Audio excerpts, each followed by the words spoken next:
Assalamualaikum warahmatullahi wabarakatuh. Halo anak sekalian, selamat berjumpa lagi. Khususnya kalian yang saat ini duduk di kelas 10 MIPA. Pada kesempatan kali ini kita akan membahas tentang tumbukan. Materi ini masih terkait dengan materi sebelumnya, yaitu tentang impuls dan momentum. Namun sebelum kita bahas lebih jauh, mari kita saksikan potongan video berikut ini. If he makes it.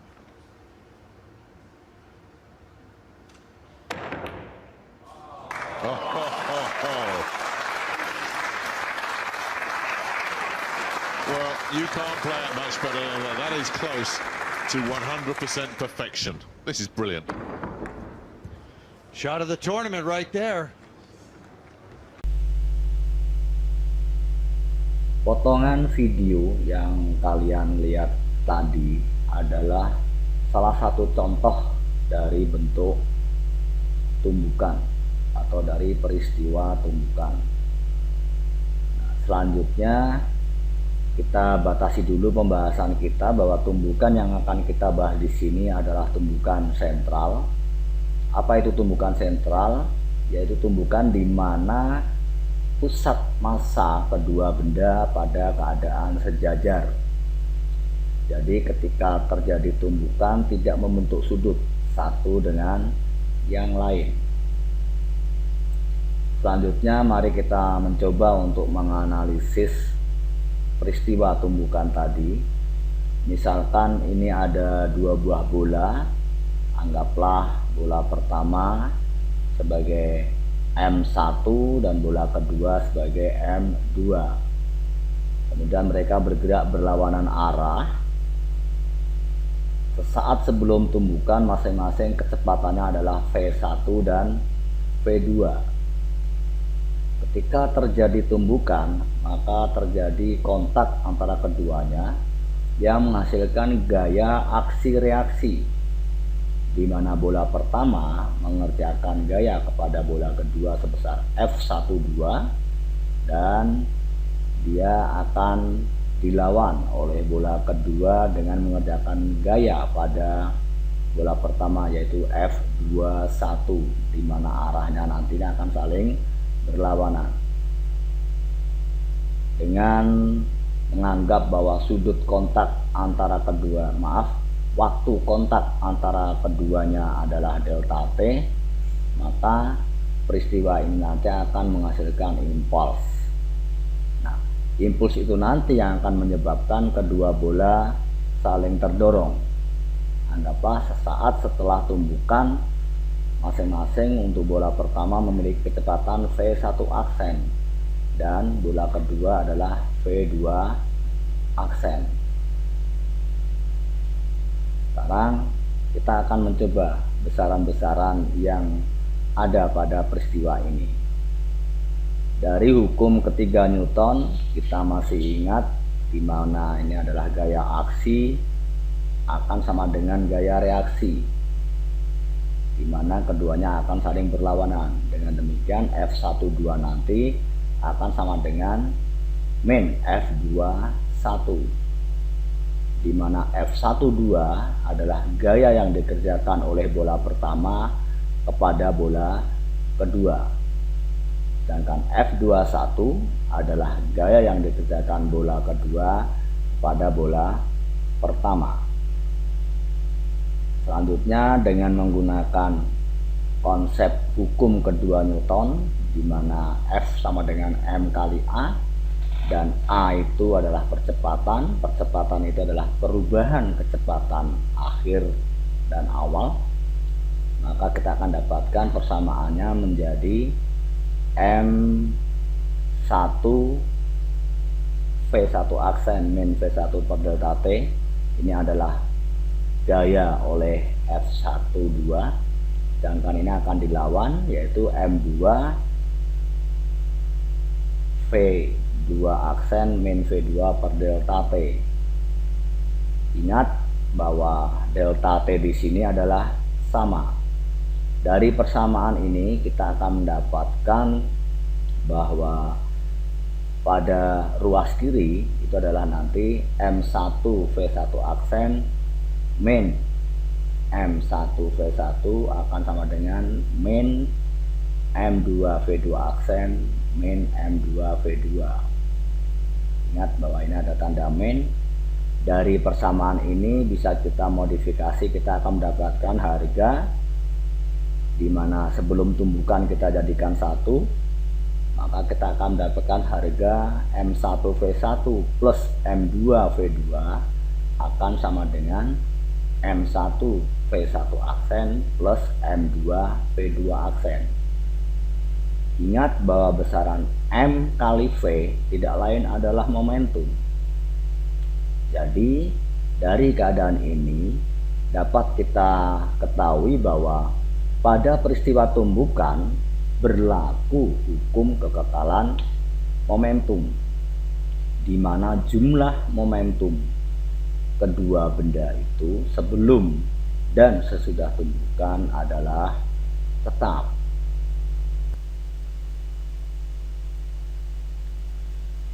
Pada konsep tumbukan ini kita akan berkenalan dengan besaran baru, yaitu yang disebut sebagai koefisien restitusi. Apa itu koefisien restitusi? Mari kita lihat dulu dengan pendekatan sebagai berikut. Perlu kalian ketahui bahwa pada peristiwa tumbukan bahwa energi total itu akan selalu tetap. Energi total yang dimaksud bukan hanya energi kinetik, termasuk kita hitung pula nanti kalau ada energi yang hilang pada peristiwa tumbukan tadi. Ini adalah keadaan mendasar yang perlu kalian ketahui, bahwa pada peristiwa tumbukan pun terjadi hukum kekekalan energi. Mungkin energi kinetiknya berubah, tetapi secara total bahwa jumlah energi sebelum dan sesudah tumbukan harus selalu sama. Sekarang kita akan meninjau, anggaplah bahwa pada peristiwa tumbukan ini tidak terjadi kehilangan energi. Maka jumlah energi kinetik sebelum dan sesudah tumbukan akan sama.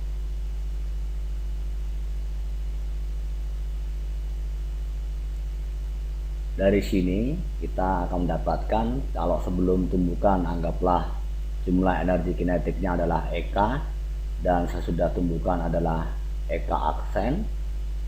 Kita akan mendapatkan sebelum tumbukan besarnya energi kinetik kalau kita jumlahkan pada kedua benda adalah setengah mv1 kuadrat ditambah setengah mv2 kuadrat, dan sesudah tumbukan adalah setengah mv1 aksen kuadrat ditambah setengah mv2 aksen kuadrat. Dengan menggabungkan persamaan ini pada hukum kekekalan momentum, Bapak tidak akan menjelaskan secara detail untuk penurunannya, nanti silahkan kalian selidiki. Maka kita akan memperoleh besaran ini, di mana min V1 aksen min V2 aksen per V1 min V2 itu akan sama dengan 1. Nah, besaran min V1 aksen min V2 aksen per V1 min V2 inilah yang disebut sebagai koefisien restitusi. Jika kembali ke konsep gerak bahwa V1 aksen min V2 aksen ini adalah kecepatan relatif kedua benda setelah tumbukan, sedangkan V1 min V2 ini adalah kecepatan relatif kedua benda sebelum tumbukan. Dengan demikian dapat disimpulkan apa sebenarnya koefisien restitusi itu. Koefisien restitusi dapat kita definisikan sebagai perbandingan kecepatan relatif kedua benda sesudah tumbukan dengan sebelum tumbukan. Jadi nanti kita bisa mengetahui dengan mengetahui perbandingan kecepatan relatif sesudah tumbukan dengan sebelum tumbukan, kita akan mengetahui koefisien restitusi ini. Nah, apa pengaruh koefisien restitusi ini terhadap tumbukan? Inilah nanti yang akan menentukan seberapa banyak energi yang hilang akibat pada tumbukan tersebut. Selanjutnya, marilah kita pelajari lebih jauh tentang tumbukan ini, yaitu dengan melihat jenis-jenis tumbukan. Ada 3 jenis tumbukan. Yang pertama adalah tumbukan lenteng sempurna. Yang kedua adalah tumbukan lenteng sebagian. Dan yang ketiga adalah tumbukan tak lenteng sama sekali. Bagaimana ciri-ciri dari masing-masing tumbukan itu? Marilah kita pelajari lebih jauh. Kita mulai dari yang pertama adalah tumbukan lenteng sempurna. Pada tumbukan lenteng sempurna, dia memiliki koefisien restitusi atau E sama dengan 1. Sehingga kita akan dapatkan koefisien restitusinya yang sudah kita dapatkan di depan tadi, ini akan sama dengan 1. Yang kedua, bahwa dia memiliki kecepatan relatif, yaitu sebelum dan sesudah tumbukan juga sama. Dari persamaan ini kita bisa modifikasi, kita akan mendapatkan persamaan V1 min V2 nanti akan sama dengan V2 aksen min V1 aksen. Ini adalah kecepatan relatif sebelum tumbukan di ruas kiri, dan di ruas kanan nanti adalah kecepatan relatif setelah tumbukan. Dan yang ketiga, yang penting di sini, bahwa di sini tidak ada energi yang hilang, di mana energi kinetik totalnya baik sebelum maupun sesudah tumbukan adalah sama.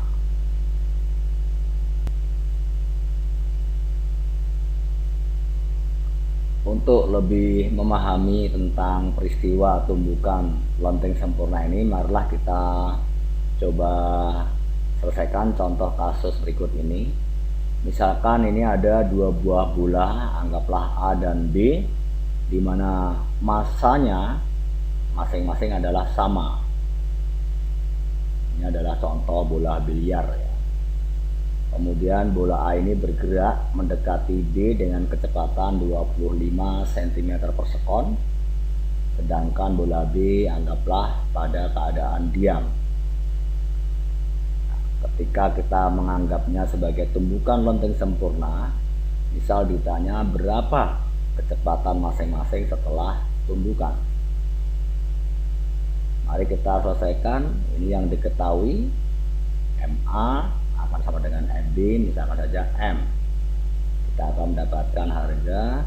Kemudian di sini VA-nya kita konversi adalah 0,25 meter per sekon. Dan karena ini lenteng sempurna, maka koefisien restitusinya adalah 1. Yang ditanyakan adalah VA aksen dan VB aksen. Mari kita coba selesaikan. Yang pertama, kita gunakan dulu hukum kekekalan momentum, dan ini sebagai syarat wajib pada peristiwa tumbukan. Dia mesti berlaku hukum kekekalan momentum. Dan kita masukkan angka-angkanya karena masanya sama. Ini adalah jumlah momentum sebelum tumbukan, dan ini adalah jumlah momentum setelah tumbukan. Kita akan mendapatkan harga VA aksennya itu nanti akan sama dengan 0,25 min VB aksen. Anggaplah ini sebagai persamaan 1. Selanjutnya, dari konsep restitusinya Kita tadi sudah dapatkan VA min VB akan sama dengan VB aksen min VA aksen. Dari harga ini ketika kita substitusikan persamaan 1 ke persamaan 2 dengan mengganti VA aksen ini, kita akan memperoleh harga berapa VB aksennya, dimana kita dapatkan harga VB aksennya adalah 0,25 meter per sekon. Di sini tidak ada tanda min. Artinya apa? Bahwa setelah bola A mengenai bola B ini, maka bola B akan bergerak ke kanan dengan kecepatan 0,25 meter per sekon. Selanjutnya, berapa VA aksen? Kita masukkan angka ini ke persamaan 1, kita akan dapatkan VA aksen adalah 0,25 min VB aksen. VB aksennya kita masukkan di sini, berarti akan kita dapatkan sama dengan 0. Artinya apa anak sekalian? Ternyata ketika massa kedua benda ini sama, seolah-olah setelah tumbukan dia hanya bertukar kecepatan saja. Jadi bola A ini nanti setelah tumbukan akan diam dan bola B akan bergerak dengan kecepatan 0,25 meter per sekon. Bagaimana sekalian untuk konteks tumbukan lempeng sempurna ini? Mudah-mudahan kalian bisa memahaminya.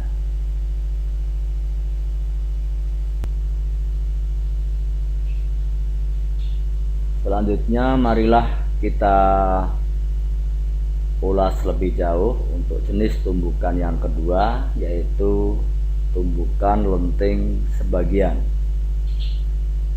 Adapun ciri-ciri dari tumbukan lenting sebagian adalah koefisien restitusinya bernilai antara 0 sampai dengan 1. Jadi dia lebih besar daripada 0 tetapi kurang daripada 1. Yang kedua, bahwa kecepatan relatif antara kedua benda sebelum tumbukan tidak sama dengan sesudah tumbukan, dan kecenderungannya adalah bahwa kecepatan relatif sebelum tumbukan akan relatif lebih besar daripada sesudah tumbukan. Selanjutnya, energi kinetik total sebelum dan sesudah tumbukan juga tidak sama. Di sini bahwa energi kinetik total sebelum tumbukan akan lebih besar daripada sesudah tumbukan. Nah, untuk memahami bagaimana tumbukan lenting sebagian ini, marilah kita coba pada kasus berikut. Misalkan ini ada dua buah bom kar, masing-masing A dan B, di mana massa A adalah 20 kg termasuk penumpangnya. Dia bergerak di belakang B dengan kecepatan 1 meter per sekon, dan B dengan massa 80 kg bergerak dengan kecepatan setengah meter per sekon. Dalam hal ini misalkan koefisien restitusinya diketahui 0,5. Bagaimana penyelesaiannya anak sekalian? Mari kita mulai. Di sini yang diketahui ini MA 20 kg, MB 80 kg, VA-nya 1 meter per sekon, nilainya positif, kita anggap bergerak ke kanan. Demikian juga dengan VB-nya, nilainya positif 0,5 meter per sekon, dan koefisien restitusinya adalah 0,5. Di sini ditanyakan adalah VA aksen dan VB aksen. Kita mulai sama, yaitu dengan menggunakan hukum kekekalan momentum, di mana di ruas kiri ini adalah jumlah momentum sebelum tumbukan dan di ruas kanan adalah jumlah momentum sesudah tumbukan. Kemudian kita masukkan nilai-nilainya sehingga kita akan mendapatkan nanti harga dari VA aksen ini masih berupa variabel, nilainya adalah 3 min 4 VB aksen. Anggaplah ini sebagai persamaan 1. Kemudian dengan menggunakan persamaan koefisien restitusi, kita dapatkan di sini nilainya akan kita peroleh bahwa nanti VB aksen itu akan sama dengan VA aksen min 0,25. Anggaplah ini kita sebut sebagai persamaan 2. Langkah selanjutnya adalah mensubstitusikan persamaan 1 ini, yaitu dengan mengubah VA aksennya nanti ke persamaan kedua. Kita akan dapatkan di sini VB aksen sama dengan ini VA aksennya diganti dari persamaan 1 min 0,25. Kita nanti akan dapatkan di sini harga VB aksennya adalah 0,55 meter per sekon. Artinya apa nah sekalian? Setelah B ini ditumbuk oleh A, kecepatannya akan bertambah dari 0,5 meter per sekon menjadi 0,55 meter per sekon. Dari hasil VB aksen ini kita bawa ke persamaan 1 untuk mendapatkan nilai VA aksen, sehingga kita akan dapatkan nilai VA aksennya nanti adalah 0,8 meter per sekon. Artinya apa nah sekalian? Bahwa A ini nanti setelah menumbuk B, dia akan cenderung lebih lambat dari 1 meter per sekon menjadi 0,8 meter per sekon. Demikian sekalian, mudah-mudahan pada jenis tumbukan yang kedua ini bisa kalian pahami dan nanti kalian bisa kembangkan lagi untuk persoalan-persoalan yang lain terkait dengan tumbukan lenting sebagian ini. Sekarang kita lanjutkan pembahasan kita pada jenis tumbukan yang ketiga, yaitu jenis tumbukan tak lenting sama sekali, atau beberapa referensi mengatakan sebagai tumbukan tak lenting. Apa ciri-ciri dari tumbukan tak lenting sama sekali ini? Yang pertama, bahwa koefisien restitusinya itu akan sama dengan 0, atau ditulis E sama dengan 0. Dari sini tampak akan berakibat bahwa kecepatan kedua benda sesudah tumbukan akan sama, atau dengan kata lain kedua benda nanti akan menyatu atau bergabung menjadi satu, bergerak bersama-sama dengan kecepatan yang sama, yang secara matematis bisa kita tuliskan nanti V1 aksen akan sama dengan V2 aksen. Kemudian energi kinetik totalnya sebelum tumbukan juga akan lebih besar daripada sesudah tumbukan. Di sini nanti ada sebagian energi yang berubah menjadi bentuk lain. Bagaimana contoh kasusnya sekalian? Mari kita lihat contoh kasus berikut ini. Ini adalah salah satu model sederhana untuk menguji kecepatan sebuah peluru. dimana nanti ini sebuah balok digantungkan, kemudian peluru itu ditembakkan pada balok, sehingga berakibat setelah tumbukan nanti peluru akan mengeram pada balok, tetapi balok nanti akan berayun. Anggaplah pada kasus ini setelah berayun, ini ketinggian maksimum ayunan ini dari keadaan awalnya anggaplah 0,3 meter dari tali yang panjangnya mula-mula adalah 1 meter.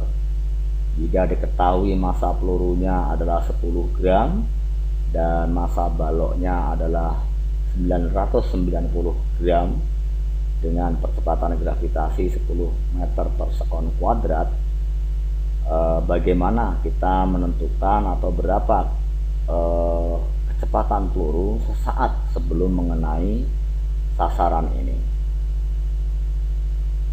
Sekarang mari kita lihat penyelesaiannya sekalian. Ini yang diketahui, massa pelurunya adalah 10 gram. Ini kita konversi ke 1 kilogram, ke kilogram menjadi 0,01 kilogram. Kemudian massa baloknya yang digantung adalah 990 gram, sehingga kita konversi menjadi 0,99 kilogram. Pada kasus ini karena tumbukannya tak lenting sama sekali, maka VP aksen atau kecepatan peluru setelah tumbukan akan sama dengan kecepatan balok setelah tumbukan karena keduanya menyatu. Anggaplah kecepatannya sebagai V aksen. Kemudian perubahan ketinggiannya ini kita lihat dari keadaan awal adalah 0,3 meter. Jika G nya adalah 10 meter per sekon kuadrat, berapa VP nya? Nah, dari sini kita mulai dari hukum kekekalan momentum juga. Di ruas kiri ini adalah momentum yang dimiliki oleh peluru MPVP dan momentum yang dimiliki oleh balok yaitu MBVB. Setelah tumbukan, peluru menyatu dengan baloknya, MP plus MB sama dengan V aksen. Kita masukkan angka-angkanya sekalian. Di sini akan kita dapatkan harga dari VP itu nanti masih berupa variabel, yaitu sebesar 0,01 ini adalah 1 dibagi 0,01, sehingga akan kita dapatkan harga VP nya nanti adalah 100 V aksen. Bagaimana kita menentukan V aksennya dulu? Kita bisa menggunakan konsep dari kekekalan energi mekanik karena sekalian. Masih ingat bukan bahwa di sini dia akan menjadi energi potensial dari keadaan awalnya atau terjadi perubahan energi potensial. Energi potensial itu berasal dari energi kinetik ketika peluru ini mengenai balok. Maka ini adalah sesaat ketika peluru mengenai balok memiliki energi kinetik di ruas kiri ini, dia akan berubah menjadi energi potensial pada peluru dan baloknya. Di sini ada MP plus MB, di sini ada MP plus MB. Ini bisa kita eliminir. Kita nanti akan mendapatkan bahwa V aksennya adalah akar dari 2GH. Apa itu V aksen anak sekalian? V aksen adalah kecepatan balok sesaat setelah peluru mengenainya. Dari harga V aksen sebesar akar 6 atau sekitar 2,45 meter ini, kita bawa ke persamaan 1 untuk menentukan kecepatan peluru sesaat sebelum mengenai balok. Tinggal masukkan saja angkanya, karena VP itu adalah 100 V aksen, maka harga VP kita peroleh yaitu 245 meter per sekon. Artinya ini nanti sebelum peluru mengenai balok dia memiliki kecepatan 245 meter per sekon. Kemudian sesaat setelah mengenai balok berayun, di sini kecepatannya adalah sebesar akar dari 6 ini atau 2,45 meter per sekon. Bagaimana sekalian, mudah bukan? Dan ini merupakan model awal, kalau di dalam bahasa fisikanya adalah prototipe bagaimana kita menguji kecepatan peluru, yang sekarang mestinya sudah lebih canggih lagi untuk menghitung itu. Demikian anak-anak sekalian pembahasan kita tentang tumbukan. Semoga bermanfaat buat kalian dan membantu untuk belajar kalian. Sekali lagi tetap semangat dan jaga kesehatan. Jangan lupa untuk selalu mentaati protokol kesehatan, mengenakan masker ketika kalian keluar dari rumah, sering-sering mencuci tangan dengan air yang mengalir serta menggunakan sabun. Kemudian jaga jarak, hindari kerumunan, serta jangan bepergian kalau tidak penting sama sekali. Terima kasih atas perhatiannya. Selamat belajar. Assalamualaikum warahmatullahi wabarakatuh.